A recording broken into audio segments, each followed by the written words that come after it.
walking through the cemetery with my daughters. This is the cemetery behind Brewster's First Parish Church.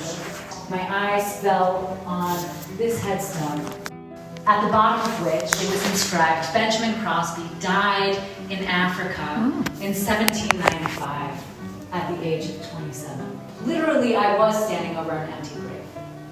Benjamin Crosby was not buried there.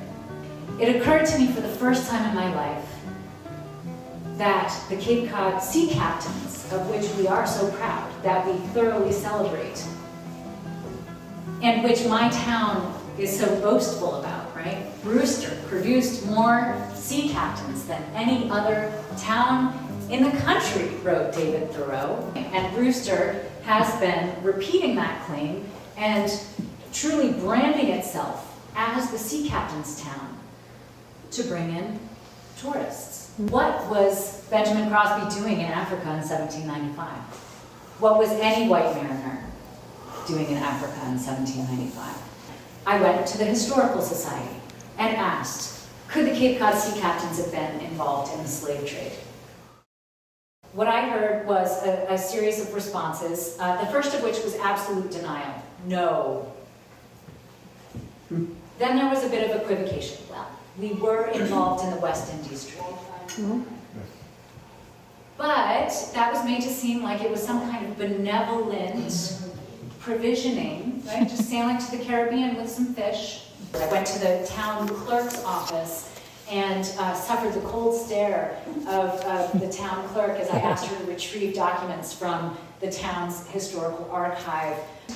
I think the response that I got that was most troubling was indifference. So what if there were some captains who were trading in slaves? We didn't know better at the time. Everyone was doing that. I was horrified.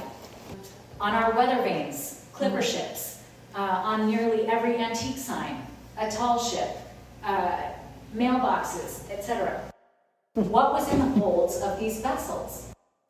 I was thrilled when I learned that the most famous sea captain from my town, a man by the name of Elijah Cobb, had written a memoir and he had sailed to Africa.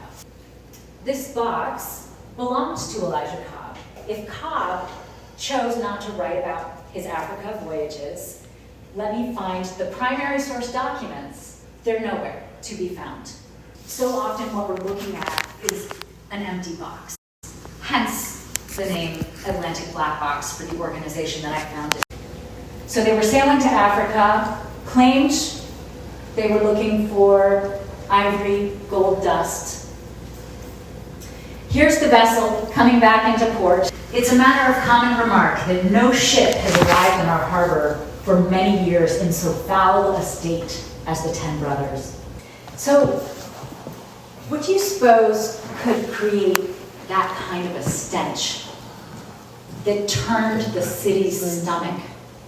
Only one thing capable of producing that smell: human suffering. Protracted human suffering. The profits for illicit slave trading were so astronomical that even a very expensive vessel like the 10 Brothers, it was worth burning it, even after just one voyage. 7 people from my hometown of Brewster died on this voyage, not to mention the many, many dozens, if not hundreds, if not thousands of Boston residents who died when the ship docked at Long Wharf and unleashed a plague the likes of which Boston hadn't seen in decades. That plague then spread down the eastern seaboard.